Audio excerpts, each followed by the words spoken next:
नमस्कार दोस्तों, डॉक्टर आनंद क्लासेज में आप सभी का स्वागत है। दोस्तों, कल हमने मेवाड़ के इतिहास में महाराणा उदय सिंह तक का अध्ययन किया था। महाराणा उदय सिंह के काल में हमने पढ़ा था कि अकबर ने 1567-68 में चित्तौड़ दुर्ग जीत लिया था। जिस समय चित्तौड़ दुर्ग जीता था उस समय उदय सिंह के काल की बात कर रहे थे।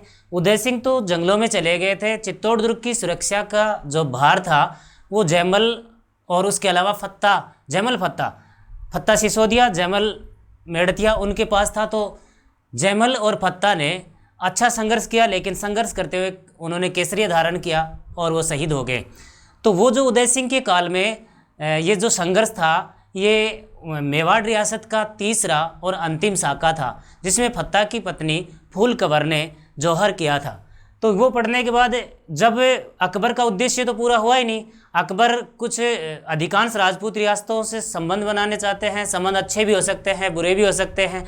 अब जो है वो फिर कोशिश कर रहे हैं कि उदय सिंह कैसे न कैसे हमारे अधीनता में आए। पर हम ये जानते हैं, कल की क्लास में हमने चर्चा भी की थी कि उदय सिंह ने मुगलों की अधीनता स्वीकार नहीं की थी।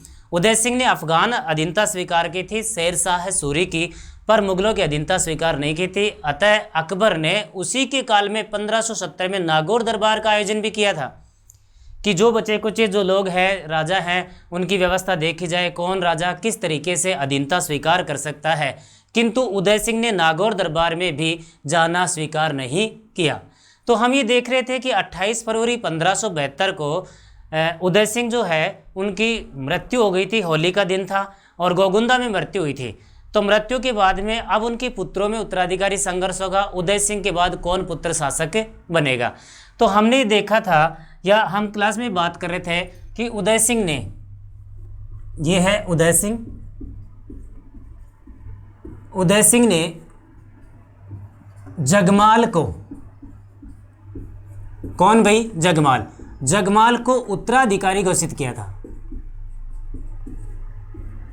उदय सिंह ने किसको उत्तराधिकारी घोषित किया? जगमाल को।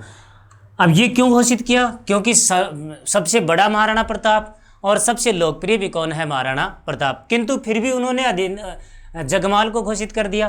तो क्या कारण है देखें तो देखिए, जगमाल, उदय सिंह की एक पत्नी थी, पत्नी का नाम था धीरबाई। ये जो है भटियाणी रानी है।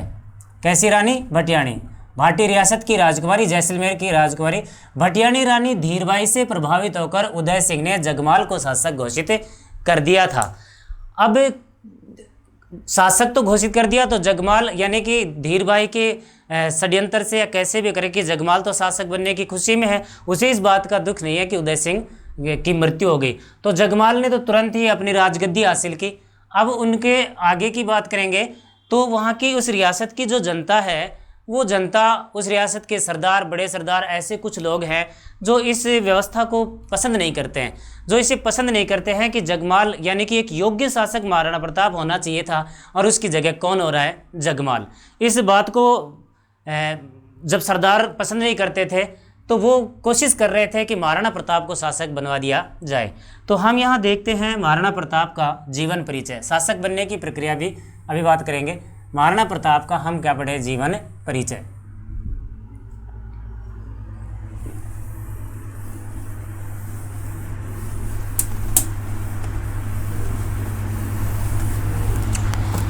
हाँ, सबसे पहले हम बात कर लेते हैं जन्म। महाराणा प्रताप का जन्म 9 मई 1540 को 9 मई 1540 को कुंभलगढ़ दुर्ग में। कौन सा दुर्ग है भाई? कुंभलगढ़। महाराणा कुंभा ने बनवाया था राजसमंद में, कुंभलगढ़ दुर्ग में। क्योंकि इस समय चित्तौड़गढ़ जो है वो इनके पास नहीं है, चित्तौड़गढ़ मुगलों के पास है। क्योंकि 1567-68 में ही अकबर ने चित्तौड़गढ़ को जीत लिया था, किंतु उनके पास स्वतंत्र किला है कुंभलगढ़। इसलिए महाराणा प्रताप का जन्म 9 मई 1540 को कुंभलगढ़ में हुआ। और कुंभलगढ़ में भी, कुंभलगढ़ के बादल महल में, कुंभलगढ़ के कौन से महल में? बादल महल में महाराणा प्रताप का जन्म हुआ था 9 मई 1540 को। इसे ही हम कह सकते हैं विक्रमी संवत में। कई बार परीक्षा में हो सकता है विक्रमी संवत, वैसे तो हर बात तो विक्रमी संवत नहीं पूछी जाती, लेकिन ये एक महत्वपूर्ण शासक है। और कौन से शासक हैं? महाराणा प्रताप। राजस्थान के इतिहास में अगर राजस्थान का इतिहास किसी भी एग्जाम के सिलेबस में है तो उसमें ज़रूर महाराणा प्रताप होंगे, ज़रूर है, क्योंकि महाराणा प्रताप से संबंधित क्वेश्चन आते भी रहते हैं। हम बात कर रहे हैं महाराणा प्रताप की जन्म 9 मई 1540 को कुंभलगढ़ दुर्ग में, कुंभलगढ़ दुर्ग के बादल महल में।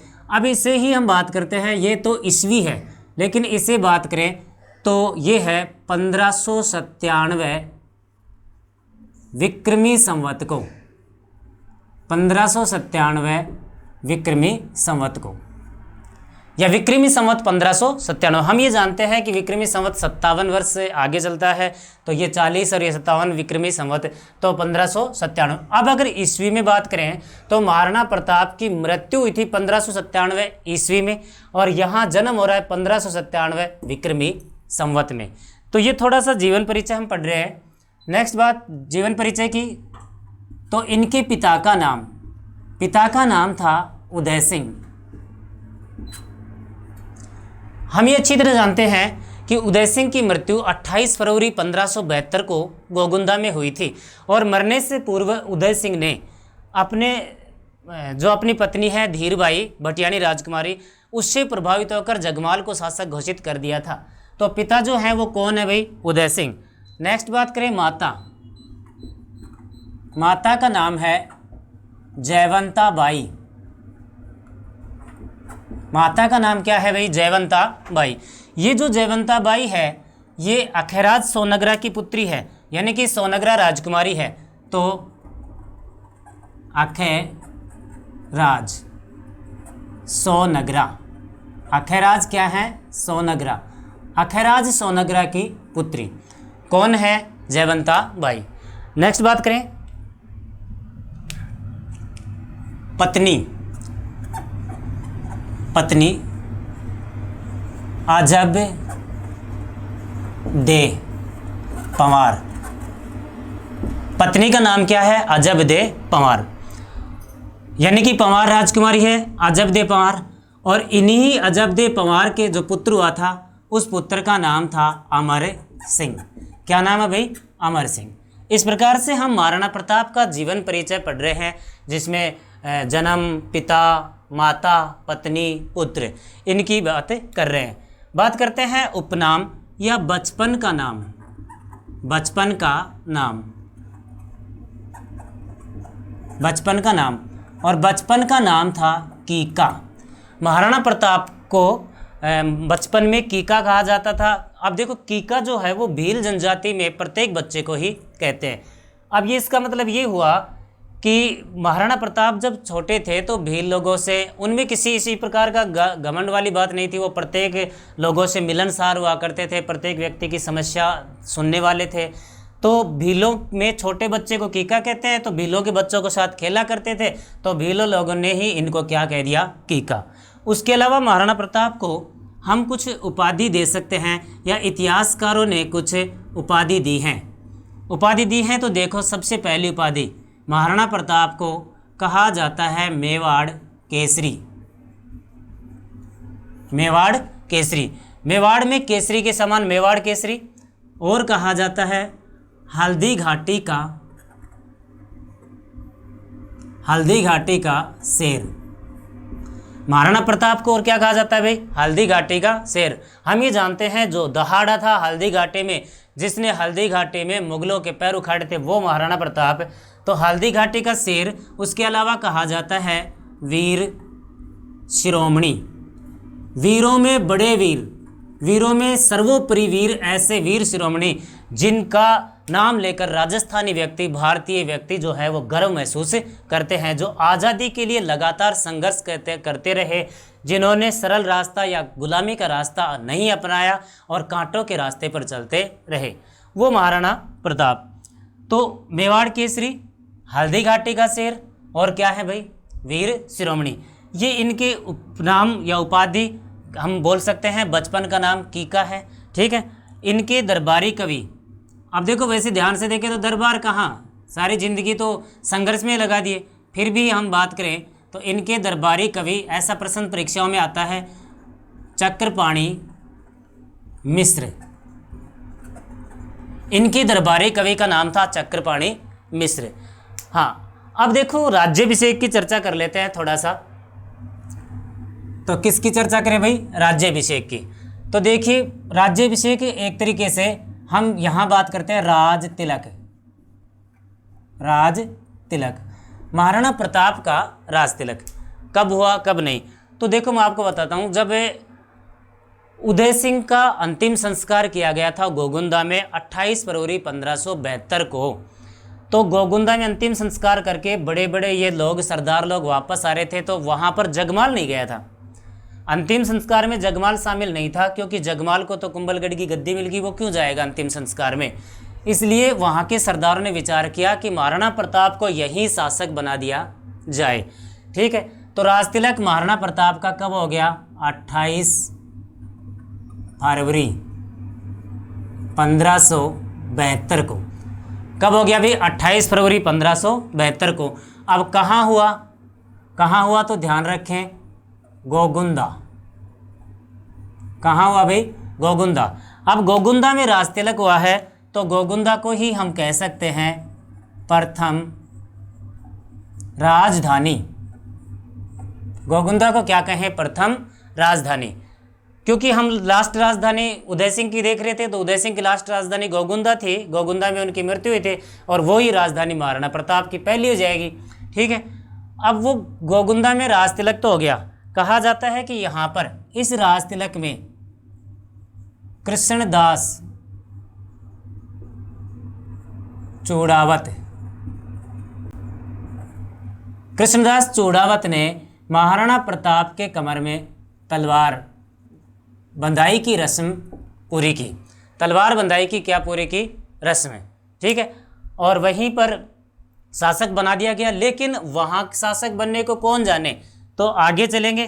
तो अब देखो ये तो है राज तिलक, या इसे हम कहेंगे राज्याभिषेक।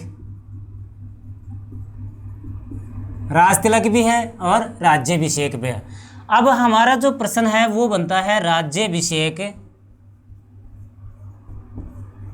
राज्याभिषेक समारोह है। राज्याभिषेक गोगुंदा में हुआ है, राज तिलक गोगुंदा में हुआ है राज्याभिषेक, पर वो इतना ज़्यादा भव्य राज्याभिषेक नहीं हो पाया। हाँ, अब देखो राज्याभिषेक समारोह जब चल रहा था, या गोगुंदा में राज्याभिषेक हो गया, तो गोगुंदा में राज्याभिषेक होने के बाद अब राज्याभिषेक समारोह ये कहाँ हुआ? तो राज्याभिषेक समारोह हुआ कुंभलगढ़। कुंभलगढ़, कुंभलगढ़ में राज्याभिषेक समारोह हुआ। और ये बहुत ही महत्वपूर्ण प्रश्न बनता है यहाँ पर कि राज्याभिषेक, महाराणा प्रताप का राज्याभिषेक समारोह कहाँ हुआ। यहाँ प्रश्न ये बनता है कि इस राज्याभिषेक समारोह में राव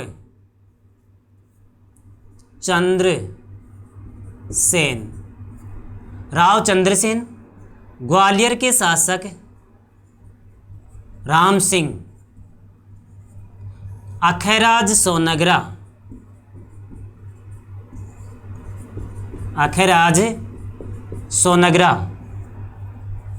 कृष्णदास चूड़ावत आदि उपस्थित थे। तो प्रश्न जो पूछा गया या पूछा जा सकता है वो सबसे ज़्यादा किससे संबंधित पूछा जा सकता है? राव चंद्रसेन से संबंधित। यानी कि राज्याभिषेक समारोह में मारवाड़ का कौन शासक शामिल था, और वो कौन था? राव चंद्रसेन। क्यों शामिल था, हम ये भी बात करें। राव चंद्रसेन भी उस समय मुगलों से संघर्ष कर रहे थे।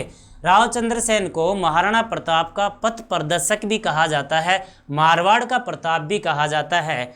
तो राव चंद्रसेन दो ही ऐसे शासक हैं जिन्होंने अकबर का लगातार मुकाबला किया, जिन्होंने सरल रास्ता नहीं अपनाया, जिन्होंने दुर्ग नीति का पालन किया।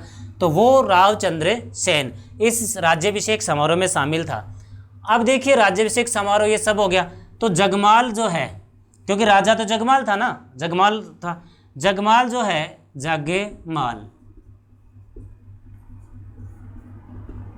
जगमाल सीधा कहाँ चला गया? अकबर की शरण में। जगमाल सीधा कहाँ चला गया भाई? अकबर की शरण में। अब अकबर की शरण में चला गया तो अकबर ने क्या किया? जगमाल को सिरोही की जागीर दी, आदि सिरोही की जागीर दे दी। अब आदि सिरोही की जागीर दे दी तो इस चक्कर में युद्ध हुआ। इस चक्कर में एक युद्ध हुआ था 1583 में। 1583 में युद्ध का नाम है दत्ताणी का युद्ध। सिरोही के राजा और जगमाल के बीच युद्ध हुआ था। उस दत्ताणी के युद्ध में, इस दत्ताणी के युद्ध में जगमाल की मृत्यु हो गई। जगमाल की क्या हो गई? मृत्यु।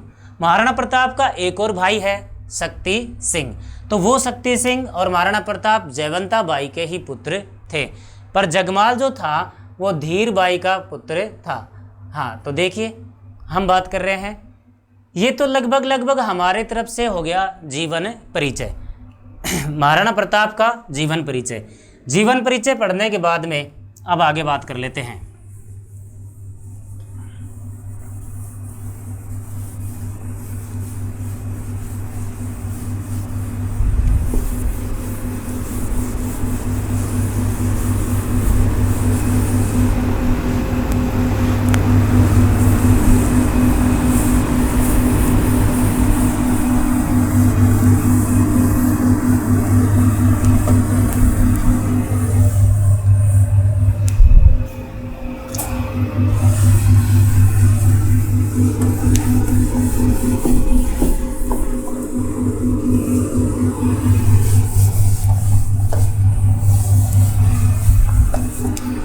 हाँ, तो ध्यान से देखेंगे।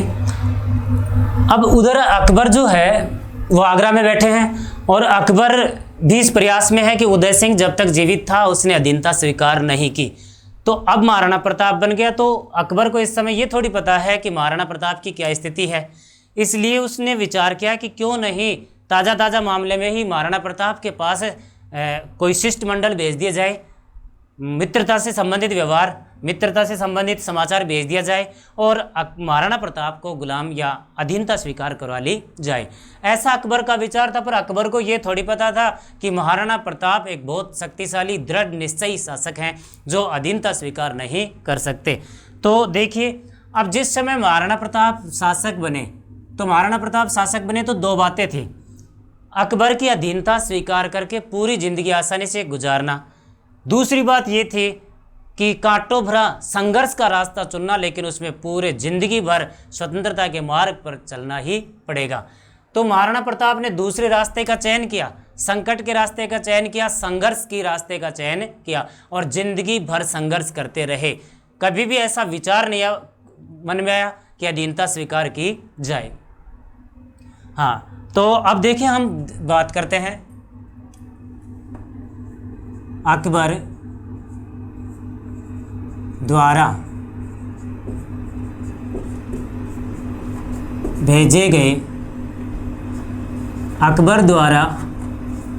भेजे गए शिष्टमंडल कितने भेजे गए? 4, क्योंकि अकबर को लग रहा था कि ताज़ा मामला है, अभी अधीनता स्वीकार कर सकते हैं। तो देखिए 4 थे। कैसे कैसे भेजे गए? नंबर 1 पर भेजा गया जलाल खां कोरची। नंबर 2 पर मान सिंह। नंबर 3 पर भगवंत दास। नंबर 4 टोडरमल। इस प्रकार से भेजे गए जलाल खां कोरची। अब इसको एक शब्द याद रख सकते हैं इस प्रकार से, JMBT, ये याद रख सकते हैं। जलाल खां कोरची, हमको ये देखना है कब भेजे गए। जलाल खां कोरची भेजा गया 1572 में, मान सिंह जून 1573 में, अक्टूबर 1573 में, टोडरमल दिसंबर 1573। यानी कि एक ही वर्ष में कितने शिष्टमंडल भेज दिए? 3। यानी कि इसका मतलब है बहुत उतावलापन, अकबर का बहुत उतावलापन था कि जल्दी से ये मेवाड़ रियासत जो इस समय सबसे शक्तिशाली रियासत है, ये जल्दी से अधीनता स्वीकार कर ले। पर इनमें से जो समझाने गए थे उनको ही महाराणा प्रताप ने समझा दिया और ये वापस लौट गए। इनमें से मानसिंह की थोड़ी बहुत कहानी मिलती है, और मानसिंह की जो थोड़ी बहुत कहानी मिलती है वो कहाँ से मिलती है? एक पुस्तक है, पुस्तक का नाम है अमर काव्य वंशावली। पुस्तक का नाम है अमर काव्य वंशावली। ये पुस्तक कहती है कि मानसिंह हाथी पर बैठ कर आए थे। मानसिंह और महाराणा प्रताप की मुलाकात उदय सागर पाल पर हुई। कहाँ? उदय सागर पाल। तो उदय सागर पाल, ये पुस्तक कहती है मुलाकात कहाँ हुई? उदय सागर की पाल पर, ये पुस्तक कहती है। लेकिन आधुनिक इतिहासकार, ये कुछ इतिहासकार ये मानते हैं कि ये सिर्फ एक टॉपिक को या इतिहास को थोड़ा सा मनोरंजन टाइप का बनाने का या फिर रोचक टाइप का बनाने का ये एक उद्देश्य हो सकता है, बाकी ऐसा नहीं होगा। तो मुलाकात उदय सागर की पाल पर हुई, जहाँ पर ऐसा कुछ हुआ कि भाई महाराणा प्रताप ने दावत दी कि आप भोजन वोजन करके जाना, लेकिन शाम को महाराणा प्रताप उनसे मिले नहीं और उनके पुत्र अमर सिंह और मान सिंह की मुलाकात हुई। तो मान सिंह ने अमर सिंह से पूछा कि भाई आपके पिताजी वो कहाँ हैं? तो अमर सिंह ने कहा कि वो किसी कारण से कोई काम पड़ गया, इस वजह से नहीं आ पाए। तब मान सिंह समझ गया कि शायद ये लोग मुझे तुच्छ समझते हैं और मेरे साथ बैठकर खाना खाने में अपना अपमान समझते होंगे, इसलिए मान सिंह उसी समय गुस्से में भरा और वहाँ से लौट गया। तो ये जो आगे युद्ध आएगा, हम युद्ध की बात करेंगे, युद्ध होगा हल्दी घाटी का युद्ध। वो जो युद्ध होगा वो मान सिंह की जिद की वजह से होगा। मान सिंह सीधा यहाँ से गया और जाकर सीधा अकबर से मिला और अकबर से मुलाकात करके बात की कि महाराज आपको कुछ नहीं करना, पूरा पावर मुझे दे दो, सब कुछ मुझे, मैं अपने आप जैसा कहोगे वैसा ही करूँगा, महाराणा प्रताप को आपके कदमों में झुकाकर दम लूँगा। पर अकबर जानता था कि ये जोश है, अभी 2-4 लड़ाई ढंग से लड़ी नहीं होगी, इसलिए दिखा रहे हैं। तो अकबर ने समझाया कि भाई देखो ऐसा है, कभी कभी जोश में होश नहीं खोना चाहिए, तो उसको भी ध्यान रखना है। अगर हम अभियान करते हैं फिर भी विफल हो जाते हैं, दिक्कत है, इसलिए सोच समझ कर अभियान करना है। फिर भी मान सिंह जब नहीं माने तो मान सिंह की जिद की वजह से यह अभियान किया गया था, जिसका नाम था हल्दी घाटी का युद्ध। हमने देखा कि ना तो उदय सिंह ने दीनता स्वीकार की, ना प्रताप ने, और ना ही अमर सिंह ने। तीनों शासक अकबर के अधीनता में थे और तीनों में से किसी ने भी अकबर के काल में थे, अधीनता में नहीं, अकबर के काल में थे। तीनों में से किसी ने भी अकबर की अधीनता स्वीकार नहीं की। तो ऐसा होगा कि मेवाड़ का कौन शासक है, पहला कौन शासक है जिसने अकबर की अधीनता स्वीकार नहीं की? उत्तर होगा उदय सिंह। हाँ, इनमें से एक शासक महाराणा प्रताप ऐसे शासक हैं जिन्होंने शासक बनने के बाद कभी भी चित्तौड़गढ़ दुर्ग में प्रवेश नहीं किया, क्योंकि चित्तौड़गढ़ दुर्ग उस समय मुगलों के अधीन था, संघर्ष ही चल रहा था। उन्होंने तो कसम खाई थी चित्तौड़गढ़ दुर्ग को मैं स्वतंत्र कराकर ही दम लूँगा, ऐसा। तो देखते हैं हम इसके बाद नेक्स्ट चर्चा करेंगे हम हल्दी घाटी के युद्ध की।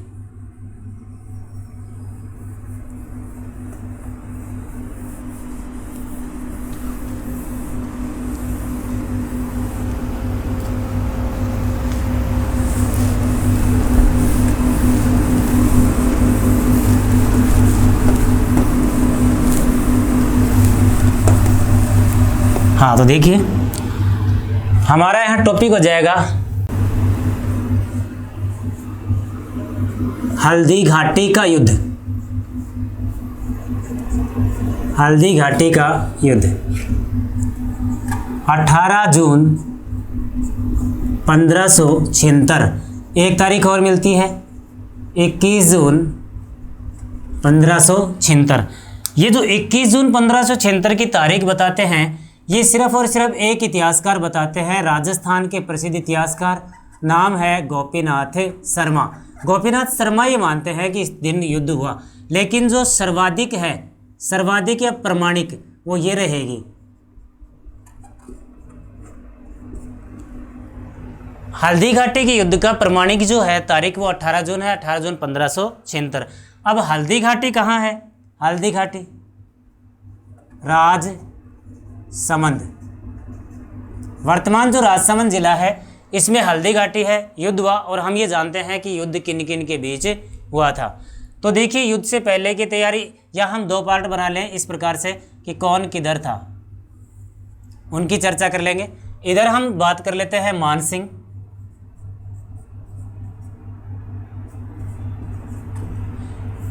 क्या इस युद्ध में अकबर आया था? नहीं, युद्ध में अकबर शामिल नहीं था। तो फिर अकबर की तरफ से पूरा के पूरा भार इस युद्ध का किसके पास था? मानसिंह के पास। इधर हम बात करें तो महाराणा प्रताप थे ही, कोई दिक्कत नहीं, महाराणा प्रताप। हाँ, तो इधर बात करें मानसिंह ने युद्ध की योजना,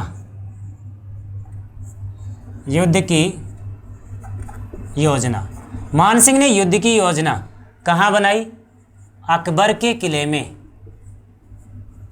अकबर के किले में मानसिंह ने युद्ध की योजना अकबर के किले में बनाई। तो इधर महाराणा प्रताप ने भी युद्ध की योजना बनाई होगी। कौन से किले में बनाई? कुंभलगढ़ दुर्ग में। कौन से में बनाई भाई? कुंभलगढ़ दुर्ग में। इधर अकबर के किले में, अकबर का किला कहाँ है? अजमेर। अकबर का किला, ये जो किला है ये कहाँ है? अजमेर में। इसमें योजना बनी क्योंकि मुगल सत्ता का केंद्र भी अजमेर था। किसी समय हिंदू सत्ता का सर्वाधिक शक्तिशाली केंद्र भी अजमेर ही था, और किसी समय अंग्रेजों का भी मुख्य केंद्र क्या रहा? अजमेर। तो युद्ध की योजना, फिर उसके बाद नेक्स्ट बात तैयारी, युद्ध की तैयारी मांडलगढ़ में, मांडलगढ़ में। इधर हम तैयारी की कोई चर्चा नहीं करेंगे, तैयारी कर रहे हैं कुंभलगढ़ दुर्ग से होकर, उसके आसपास में क्षेत्र होकर। हाँ, अब देखिए क्या है पड़ाव, सेना का पड़ाव। इस प्रकार से प्रश्न आया करते हैं, सेना का क्या है भाई? पड़ाव। हम युद्ध की पूरी चर्चा करेंगे, लेकिन एक बार बस स्थिति जानना चाहते हैं, स्थिति देखना चाहते हैं कौन किसके पास क्या था, इस प्रकार से। तो सेना का पड़ाव मानसिंह का जो सेना का पड़ाव था वो था मोलेला गांव, मोलेला गांव, ठीक है। अभी इसका दो गांव होंगे, एक दुर्ग। तो इधर जो मानसिंह है तो मैं है, ध्यान रख लेना, मैं यानी मानसिंह, और इधर मोलेला गांव। मानसिंह का सेना का पड़ाव कहाँ है? मोलेला गांव। तो इधर महाराणा प्रताप की भी सेना का पड़ाव है। महाराणा प्रताप की सेना का पड़ाव जो है वो कौन सा गांव है? लोसिंग गांव। कौन सा गांव है भाई? लोसिंग गांव। इस प्रकार से अब हल्दी घाटी का जो क्षेत्र है ना, ये क्षेत्र हल्दी घाटी का, ये है क्या, या इसका मूल या क्या है? ये घाटी है, ठीक है, और एक तरफ खमनौर की पहाड़ी है, एक तरफ गोगुंदा की पहाड़ी है, ठीक है। इसके बीचों बीच जो क्षेत्र है उस क्षेत्र का नाम है रक्त तलाई। इसी रक्त तलाई का नाम है हल्दी घाटी। तो सेना का पड़ाव मानसिंह ने मोलेला गांव में रख दिया, महाराणा प्रताप ने लोसिंग गांव में सेना का पड़ाव रख दिया। अब देखो, जो आक्रमण करने आ रहे हैं वो आगे बढ़ के युद्ध करें, वो क्यों करें? वो तो सुरक्षात्मक तरीके से करेंगे महाराणा प्रताप। तो अब बात कर लेते हैं सेनापति, ठीक है। इधर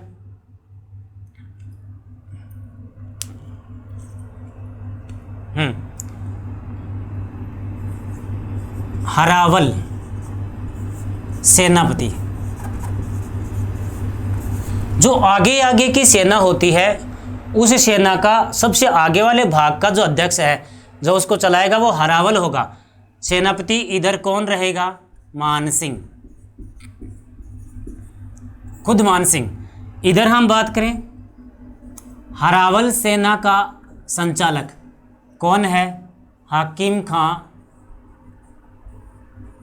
सूरी, एक अफगान व्यक्ति हकीम खां सूरी, वो हरावल सेनापति है, यानी कि सेना के अग्रभाग का संचालक हकीम खां सूरी, ठीक है। इधर बात करें चंदावल सेनापति। चंदावल सेनापति का मतलब सेना के पिछले भाग का सेनापति। जो सेना है 3 भागों में, 4 भागों में, जैसे भी बटी है, उसके पीछे जो भाग है उसका संचालक। तो यहाँ था आसफ खां। कौन था भाई? आसफ खां। इधर हम बात करें, सेम यही कंडीशन, चंदावल सेनापति पूंजा भील, पूंजा भील। ठीक है, इधर बात करते हैं, एक व्यक्ति था मिहत्तर खां। मानसिंह की तरफ एक व्यक्ति कौन है? मिहत्तर खां, मुख्य मतलब युद्ध में जो शामिल हैं। इधर बात करें हम, इनकी तरफ एक व्यक्ति हैं, उनका नाम है कृष्णदास चूड़ावत। कौन है भाई? कृष्णदास चूड़ावत। और बात करें तो इधर एक व्यक्ति है बदायूनी। ये जो बदायूनी है, ये युद्ध में एकमात्र ऐसा व्यक्ति है, इतिहासकार।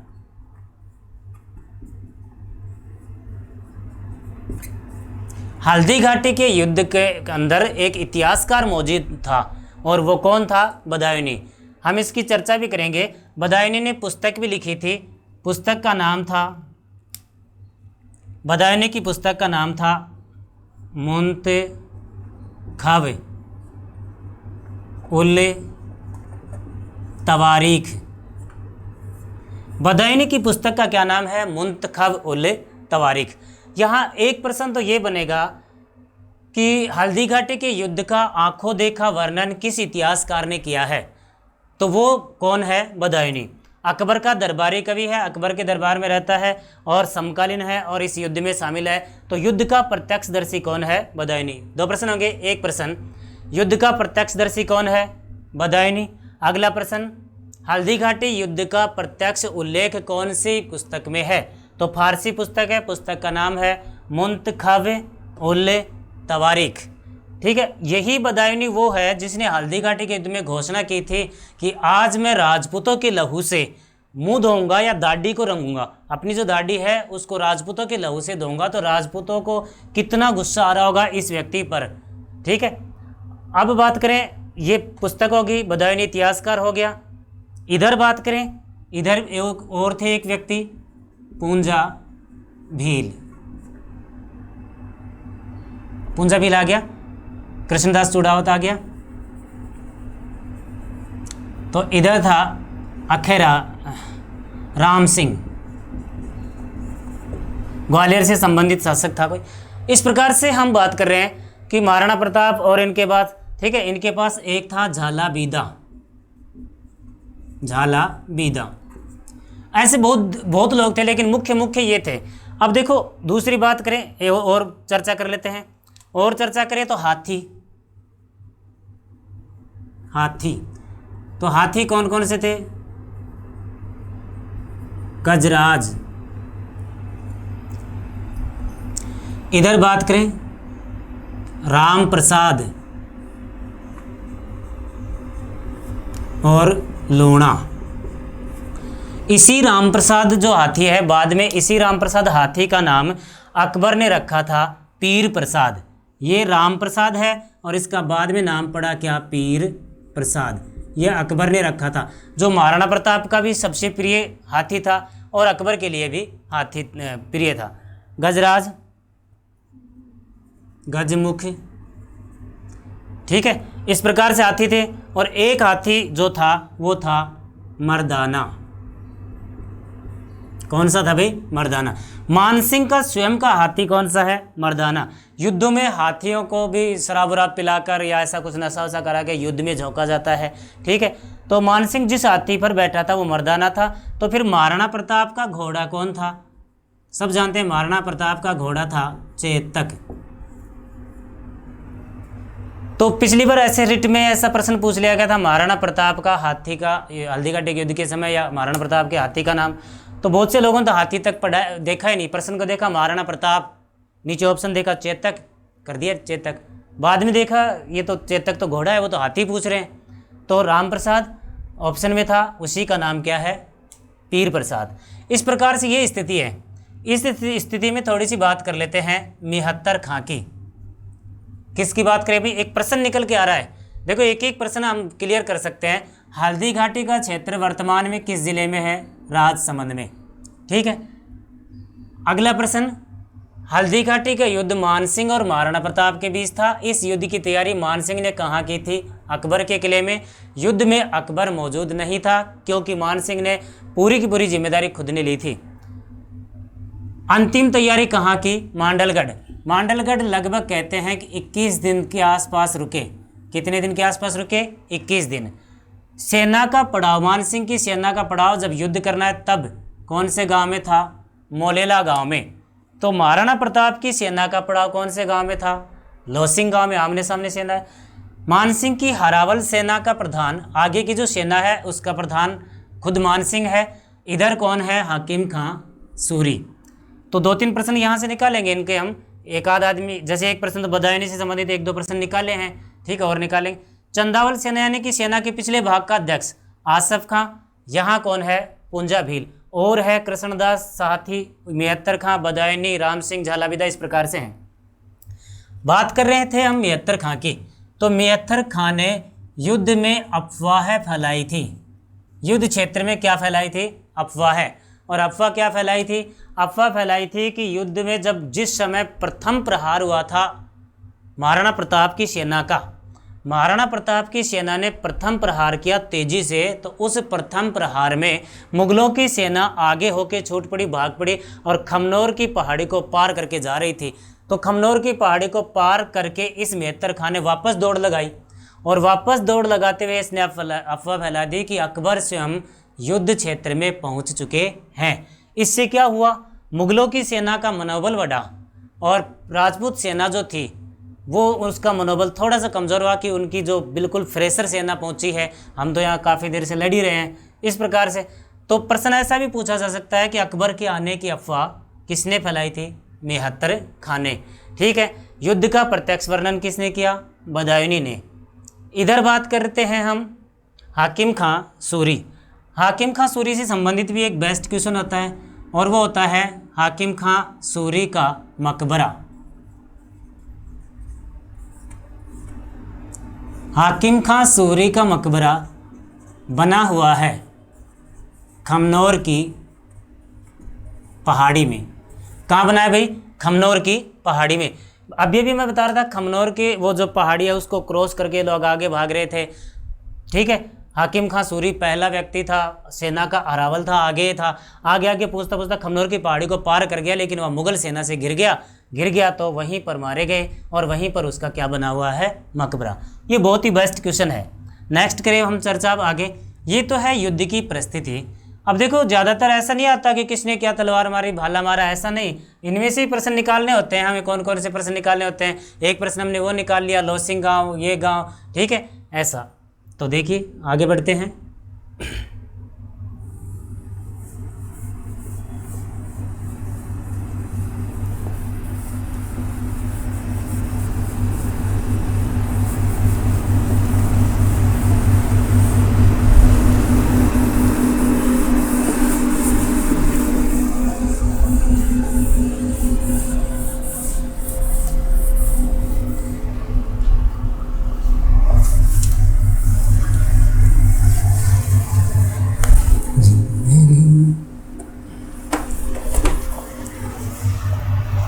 हाँ, तो हम पढ़ रहे थे हल्दी घाटी का युद्ध। इसकी परिस्थिति हमने देखा, कौन क्या, कितनी सेना थी, कौन किधर क्या था, कौन कौन व्यक्ति शामिल थे, इस प्रकार के कुछ प्रश्न हमने निकाले थे। तो अभी हम चर्चा कर रहे हैं आगे। तो हल्दी घाटी के युद्ध में देखो युद्ध हुआ। कहते हैं कि सुबह सुबह युद्ध हो गया। सुबह सुबह क्या हो गया? युद्ध हो गया। सुबह सुबह युद्ध हो गया था। इस प्रकार से खमनोर की पहाड़ी है। कौन सी पहाड़ी? खमनोर की। ठीक है। इस प्रकार से हम मान लेते हैं गोगुंदा की पहाड़ी। और ये जो क्षेत्र है, ये इस क्षेत्र को हम मान लेते हैं रक्त तलाई।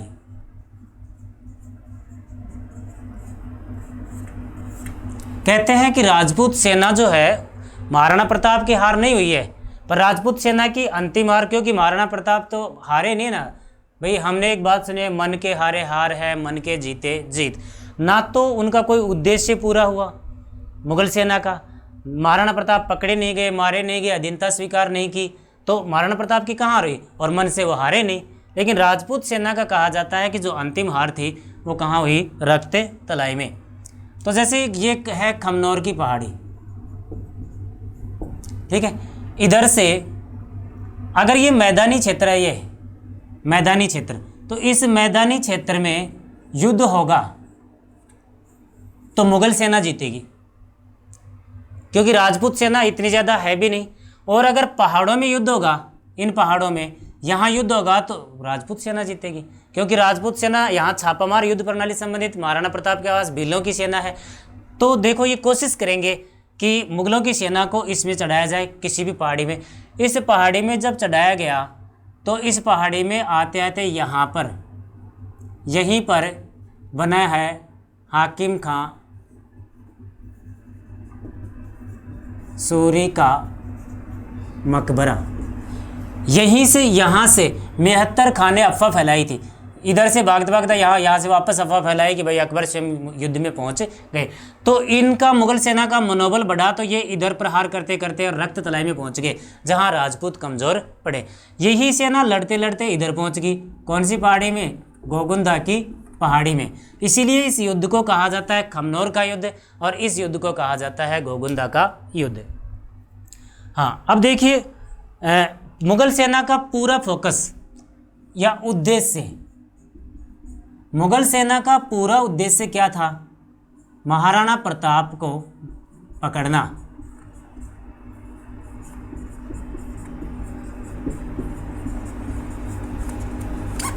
महाराणा प्रताप को पकड़ना, तो पूरी की पूरी सेना का प्रहारी महाराणा प्रताप पर रहेगा।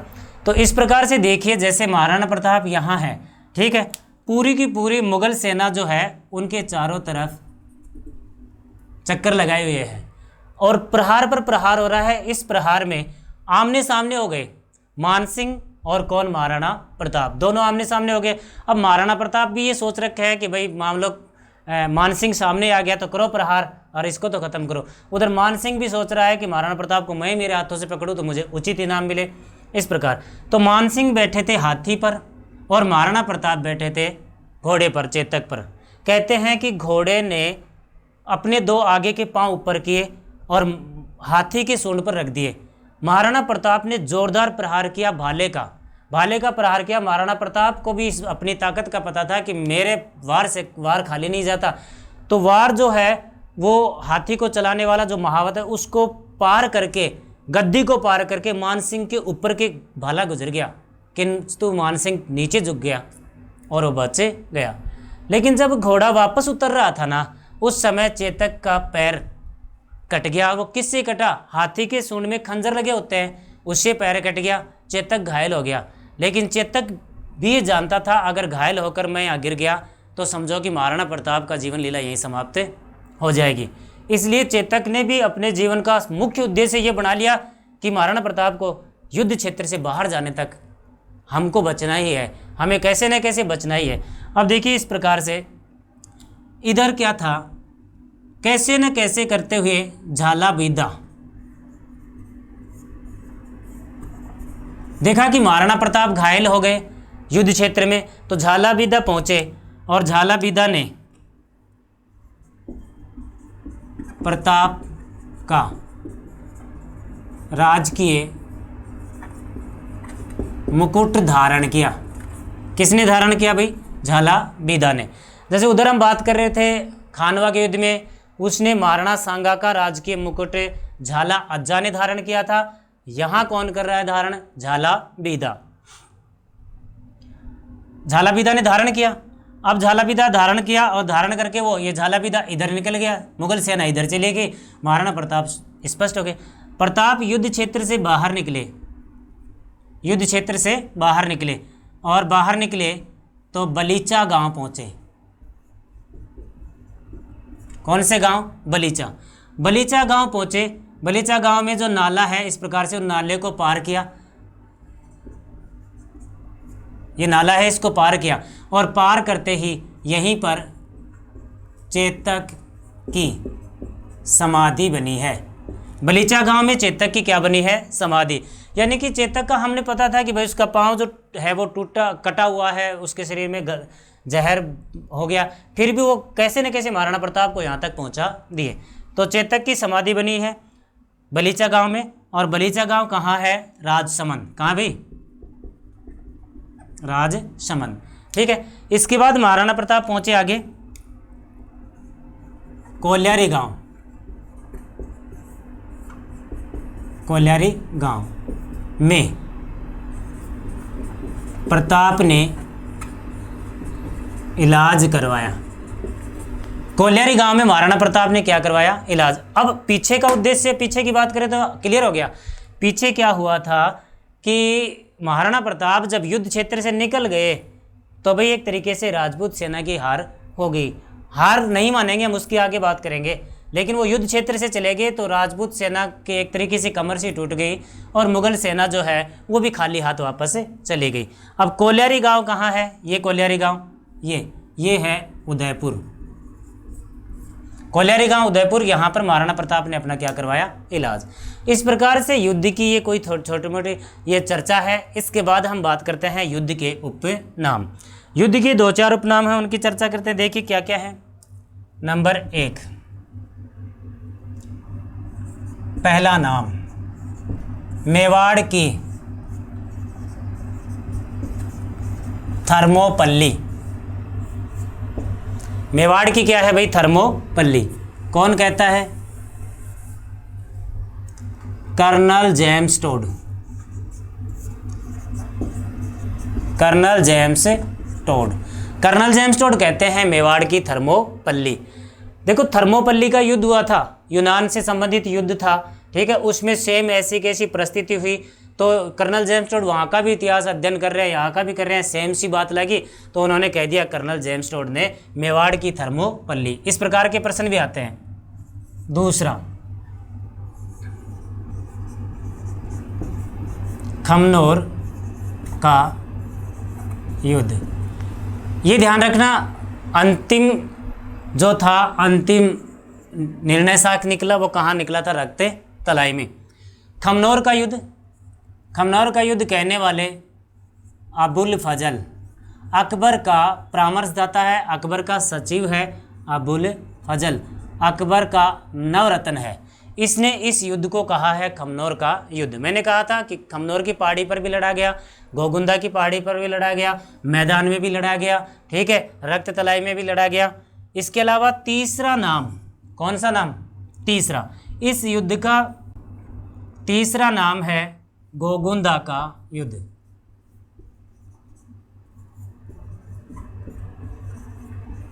गोगुंदा का युद्ध।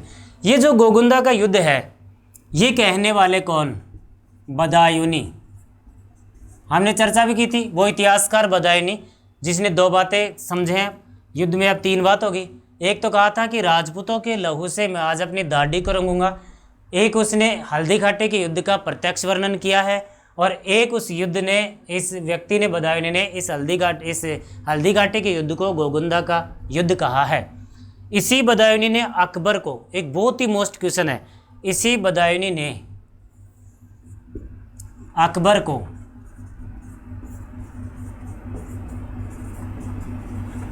इस्लाम का शत्रु कहा था।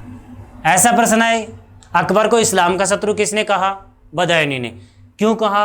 वो आगे की बात है, क्योंकि अकबर ने सभी धर्मों से संबंधित मेल मिलाप बढ़ाने की कोशिश की आगे राजपूतों को, इसलिए उसको लग रहा था कि इस्लाम को ख़त्म करवा देगा ये। तो गोगुंदा का युद्ध, बदायूनी। नेक्स्ट बात, नंबर 4,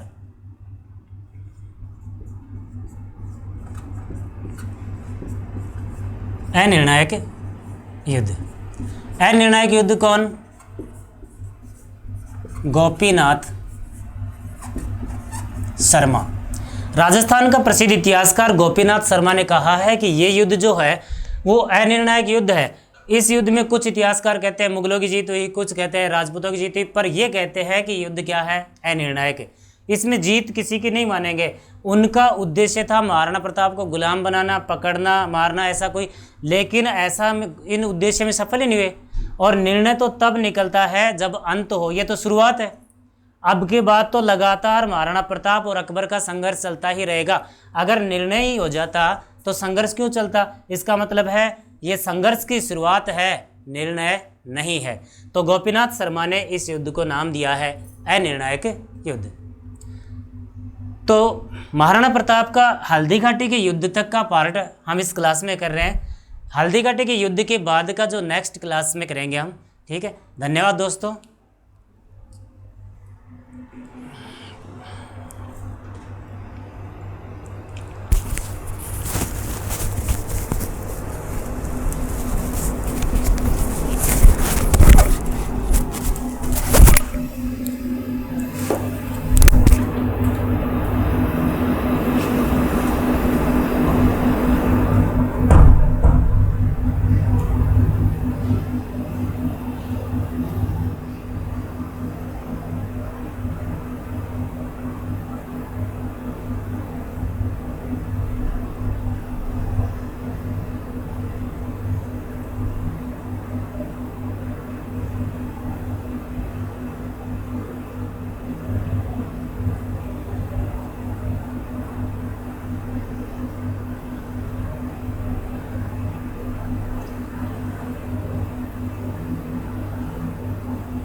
नमस्कार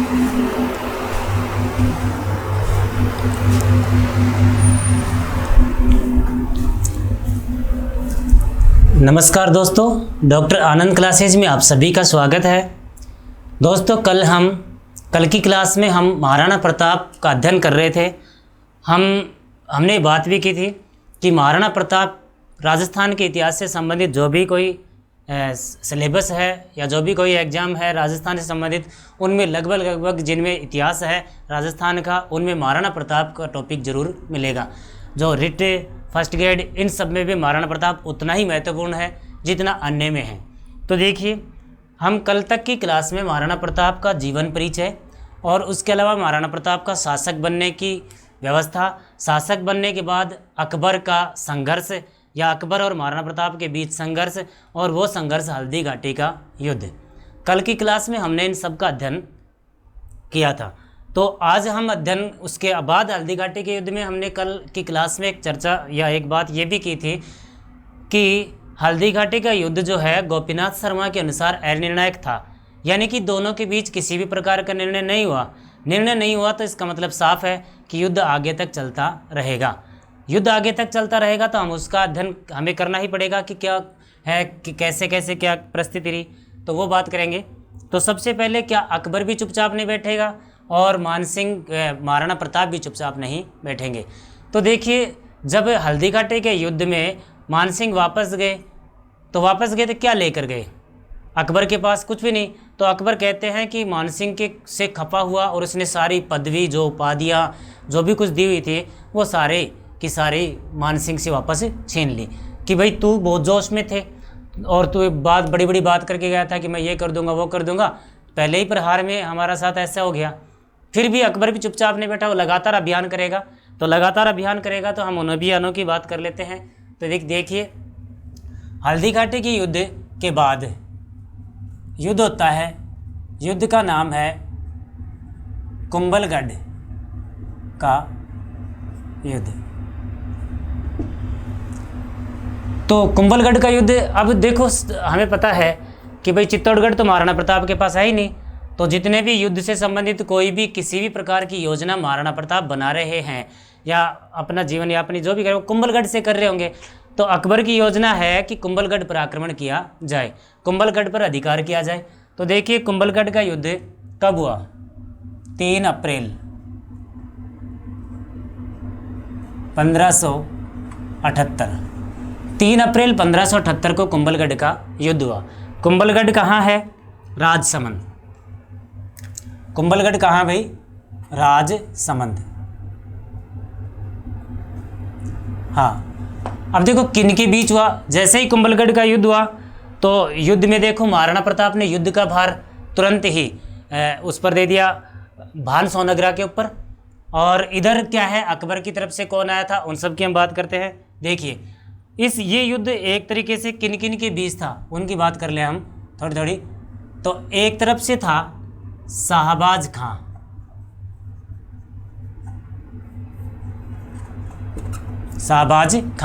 दूसरी तरफ बात करें भान सोनग्रा। तो कौन कौन है ये? शाहबाज खां अकबर का सेनापति। किसका सेनापति? अकबर का। इधर भान सोनग्रा महाराणा प्रताप का मामा,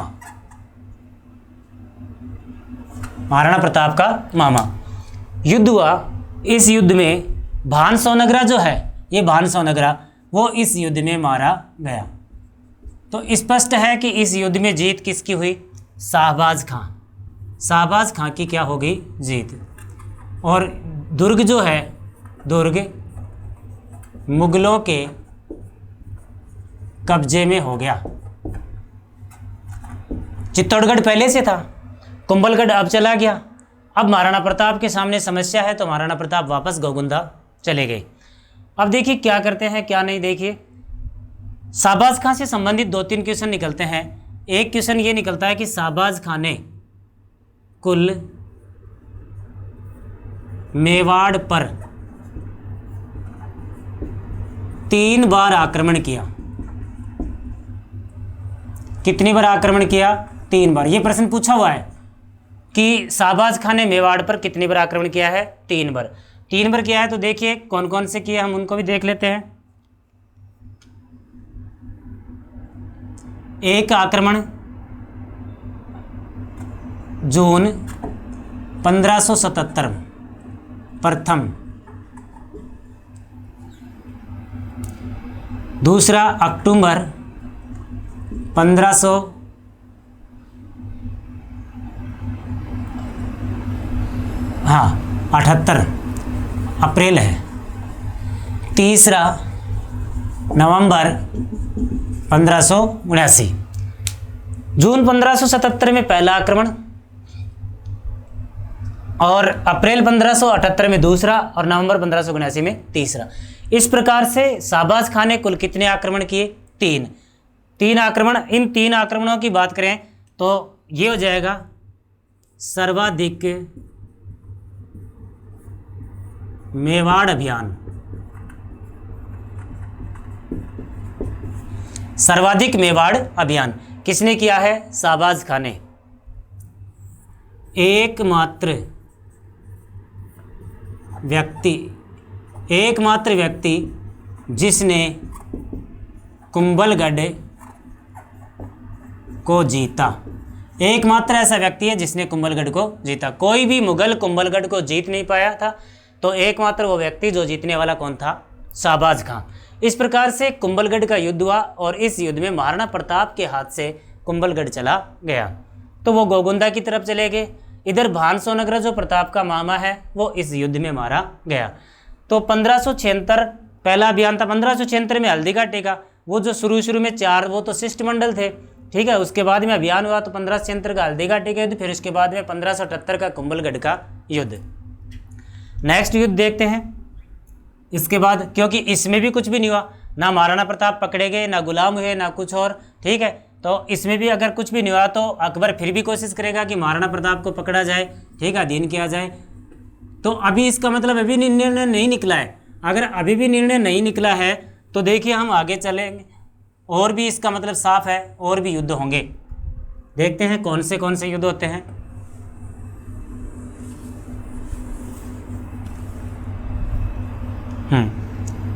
युद्ध होता है नेक्स्ट दिवेर का युद्ध।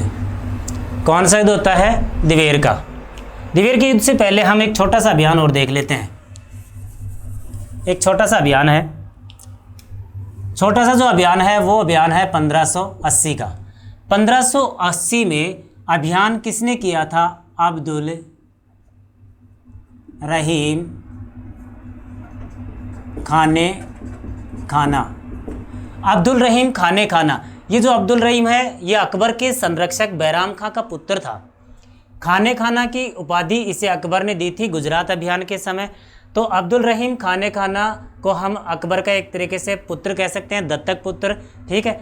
तो अब्दुल रहीम खाने खाना ने अभियान किया और अभियान करके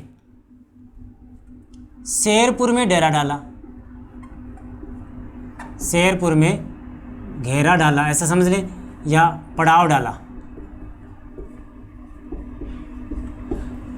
अब जब शेरपुर में पड़ाव डाला तो इसके साथ मुगल बच्चे थे, मुगल महिलाएं, ये सब थे, ठीक है।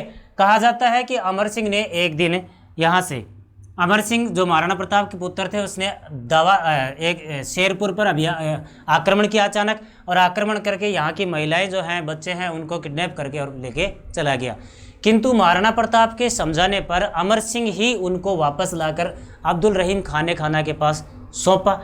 उस कंडीशन से अब्दुल रहीम खाने खाना अमर सिंह से प्रभावित हुआ कि जब पुत्र इतना संस्कारी है, इतना शक्तिशाली है और इतना साहसी है, जो मुगल महिलाओं को ले गया और वापस भी छोड़ गया, ठीक है, निडर है, तो उसका पिता कितना संस्कारी होगा, उसका वो पिता कितना साहसी होगा।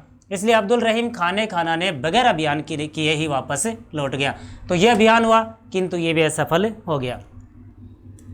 हाँ, 1580 में ही एक और बात है, 1580 में ही चित्तौड़गढ़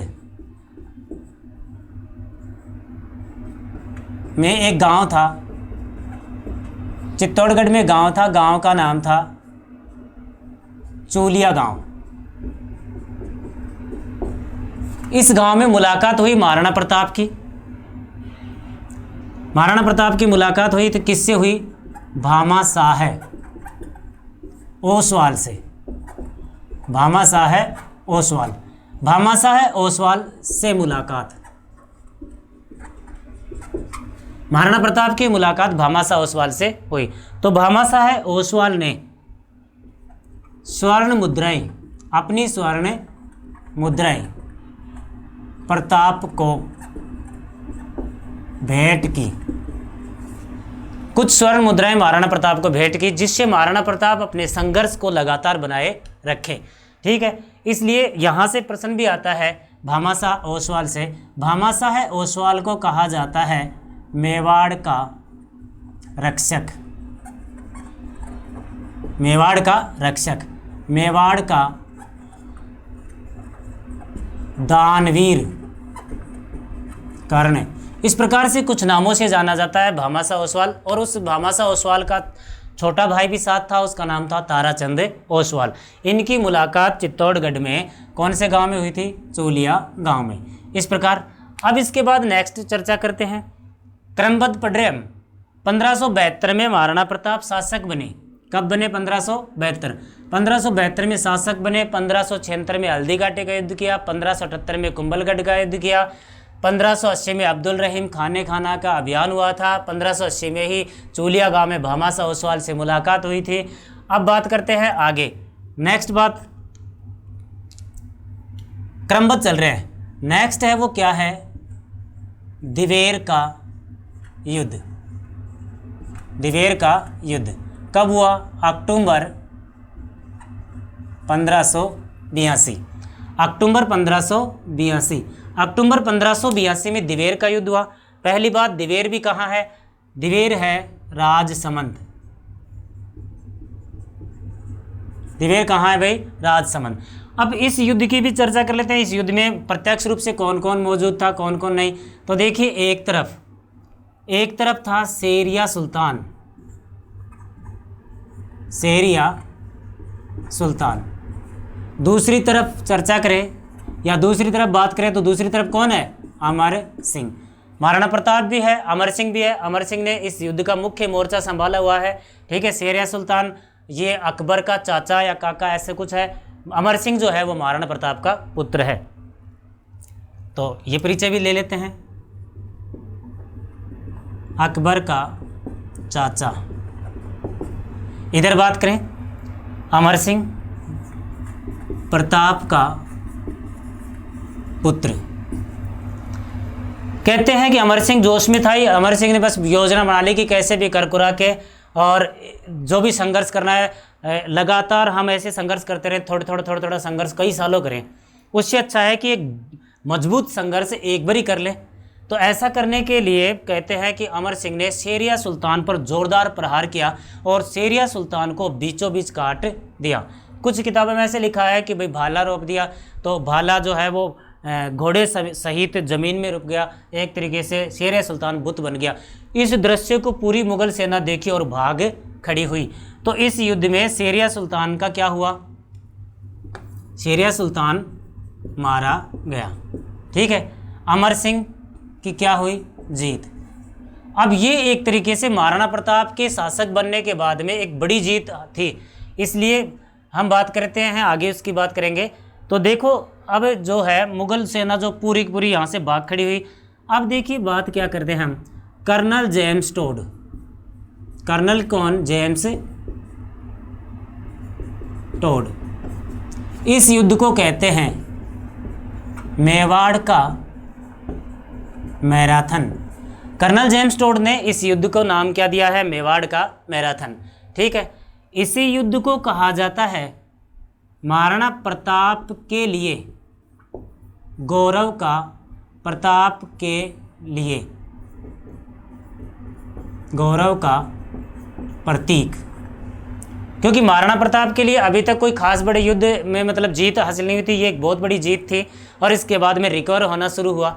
तो इस युद्ध को गौरव का प्रतीक। ठीक है, ये दिन था विजय दसवीं का दिन। तो इससे भी स्पष्ट हो गया कि बुराई पर अच्छाई की जीत, एक तरीके से बुराई पर अच्छाई की जीत। तो ये युद्ध से महाराणा प्रताप और जो राजपूत सेना जो थी या महाराणा प्रताप की जो सेना थी मेवाड़ी सेना, उसका मनोबल धीरे धीरे बढ़ने लगा। अब उधर अकबर चिंतित है। अब अकबर ने कोशिश की कि चलो छोड़ो, अपने सरदारों को सबको समझा दिया कि भाई आज के बाद कोई महाराणा प्रताप की बात ही मत करो। इतना जो कोशिश हम उधर कर रहे हैं, इतना कोशिश और कोई करते तो अब तक पता नहीं कितना क्या जीत लेते। तो छोड़ो, अब नहीं जीतने में आ रहा है तो छोड़ो, ठीक है। तो कई कुछ दिनों तक महाराणा प्रताप अकबर ने अभियान नहीं किया, लेकिन फिर भी चैन नहीं पड़ता है, फिर भी चैन नहीं पड़ता। तो हम और बात करते हैं।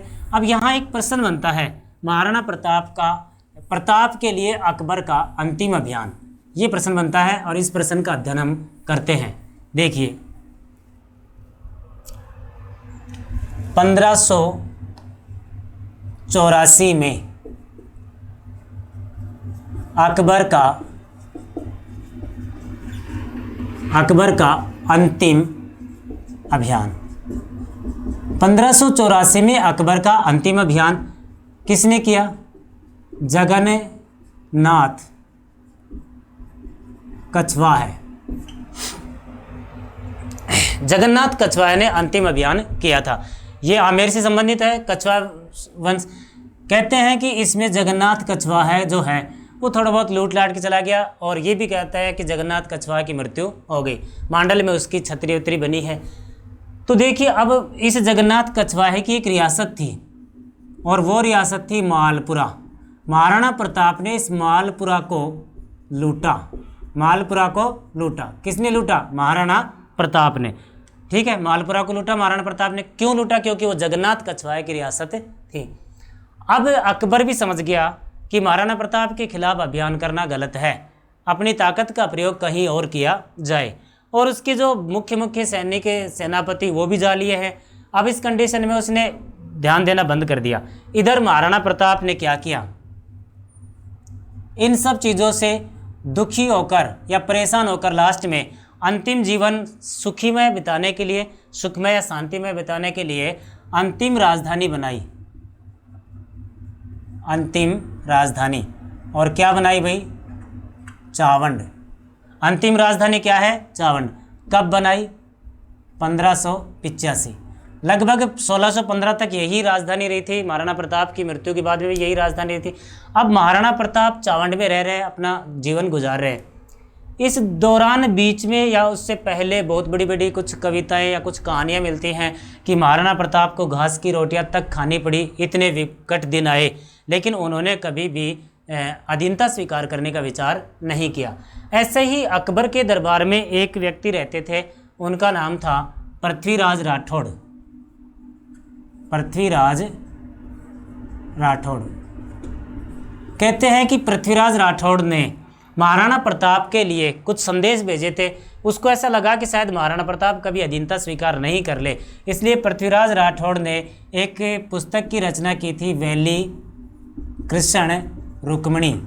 इसमें महाराणा प्रताप के लिए संदेश था कि आपके जो वंशज है वो लगातार संघर्ष करते रहे। खुद अधीन है पृथ्वीराज राठौड़, लेकिन प्रताप के लिए संदेश था। इसी पुस्तक में दो शब्द बनाए गए थे, पीथल और पाथल। इसमें पाथल महाराणा प्रताप थे और पीथल था खुद पृथ्वीराज। ऐसे इस प्रकार से इन दोनों की वार्तालाप है। बाद में पीथल और पाथल के नाम से पुस्तक भी लिखी गई थी, और उसको लिखने वाले थे कन्हैया लाल सेठिया। कौन थे भाई? कन्हैया लाल सेठिया।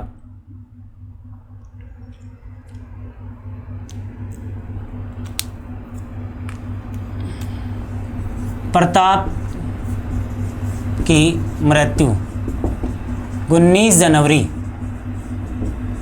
1597 को। 19 जनवरी 1597 को महाराणा प्रताप की मृत्यु हुई। और मृत्यु कहाँ हुई? चावंड में। मृत्यु कहाँ हुई भाई? चावंड में। अब कैसे हुई? कहते हैं कि एक धनुष था, बहुत पुराना रखा हुआ था, उस पर महाराणा प्रताप प्रचंड चढ़ा रहे थे। ऐसे जल्दी मतलब एकदम पूरा वेग लगा के उसको खींचा तो धनुष टूट गया, और वो तीर है वो महाराणा प्रताप के पेट में लग गया। घाव बन गया, काफ़ी दिन तक घाव बना रहा, उससे उनकी मृत्यु हो गई। तो 19 जनवरी 1597 को महाराणा प्रताप की मृत्यु कहाँ हो गई? चावंड में। चावंड में हो गई। तो फिर छतरी छतरी बनी है बांडोली में। बांडोली में खेजड़ बांध के किनारे, खेजड़ बांध की पाल पर क्या बनी है? छतरी। छतरी जो बनी है वो कितने खंभों की है? 8 खंभों की। 8 खंभों की छतरी बनी है बांडोली में। और बांडोली कहाँ है? उदयपुर। बांडोली कहाँ भाई? उदयपुर। इस प्रकार से एक साहसपूर्ण व्यक्ति, एक निडर व्यक्ति, एक संघर्षपूर्ण व्यक्ति, एक ऐसा व्यक्ति जिसने राजस्थान के इतिहास में महत्वपूर्ण कुछ परिवर्तन किए, या जो राजस्थान के इतिहास में साहस के लिए जाने जाते हैं, जिन्होंने लगातार संघर्ष किया किंतु गुलामी के रास्ते का चयन नहीं किया। ऐसे व्यक्ति कौन? महाराणा प्रताप, जिनकी जीवन लीला समाप्त हुई 19 जनवरी 1597 को। और कहाँ हुई? चावंड में। जबकि उनकी छतरी कहाँ बनी है? बांडोली में। बांडोली में एक बांध है खेजड़ बांध, इस खेजड़ बांध की पाल पर। ठीक है, कितने खंभों की है? 8 खंभों की। तो पूरी कहानी जो है, कहानी से प्रश्न आते हैं, कई बार प्रश्न आते हैं सीधे फैक्ट से, कई बार प्रश्न आते हैं कहानी से। ठीक है, कि ऐसा हुआ होगा या ऐसा हुआ, 4 ऑप्शन पूरी बड़ी बड़ी लाइनों में। ठीक है, उनमें से कौन सी कहानी वाली गलत है, कौन सी सही है। प्रश्न जैसे ऐसे बन जाएगा कि प्रताप के लिए अकबर का अंतिम अभियान कौन सा था? 1584 में था। अंतिम अभियानकर्ता कौन था? जगन्नाथ कछवा है। जगन्नाथ कछवा की रियासत कौन सी थी? मालपुरा। इस मालपुरा को किसने लूटा था? महाराणा प्रताप ने। किसने लूटा? महाराणा प्रताप ने। ये पूरी कहानी है। इस पूरी कहानी से प्रश्न आते हैं। बड़ी परीक्षाओं में कहानी से ही प्रश्न आते हैं, फैक्ट से छोटी परीक्षाओं में प्रश्न आते हैं। इस प्रकार से महाराणा प्रताप ने जो बीड़ा उठाया, जो संघर्ष किया, उसको आगे तक चलाने का प्रयास महाराणा प्रताप के पुत्र अमर सिंह ने भी किया। लेकिन आगे जाकर अमर सिंह को लगा और उसके सरदार या उनके पुत्र, इन सबको लगा कि शायद हम लंबे समय तक संघर्ष नहीं कर पाएंगे। इसलिए अमर सिंह के काल में या अमर सिंह ने जहांगीर की अधीनता स्वीकार कर ली थी। इस प्रकार से वो मेवाड़ रियासत, ठीक है, जिसने लगातार संघर्ष किया है, वो मेवाड़ रियासत का हमने अभी तक अध्ययन किया है। और उस मेवाड़ रियासत में महाराणा प्रताप तक का अध्ययन किया है। अब महाराणा प्रताप की भी मृत्यु के बाद अब फिर एक ऐसा समय आ गया कि अब मुगलों से प्रतिशोध लेने वाला या मुगलों को निकालने वाला इस समय फिर राजपूताने में कोई शासक नहीं है। थोड़े कुछ दिनों के बाद देखेंगे इसी रियासत के राजा होंगे महाराणा राज सिंह। वो आएंगे, उनके काल में दिल्ली का राजा होगा औरंगजेब। जैसे इस महाराणा प्रताप ने अकबर से लोहा लिया, संघर्ष किया, ऐसे ही राज सिंह औरंगजेब के समय में लगातार संघर्ष करेंगे। ठीक है, तो ये एक मेवाड़ का इतिहास को हम पढ़ रहे हैं। इससे आपको पता भी लगा होगा कि मेवाड़ का इतिहास राजस्थान के इतिहास का सबसे महत्वपूर्ण इतिहास है, सबसे गौरवपूर्ण इतिहास है। ठीक है, इस प्रकार से तो आज की क्लास में हम इतना ही करेंगे। बाकी महाराणा प्रताप के आगे वाली जो क्लास है वो कल की क्लास में होगा। धन्यवाद दोस्तों।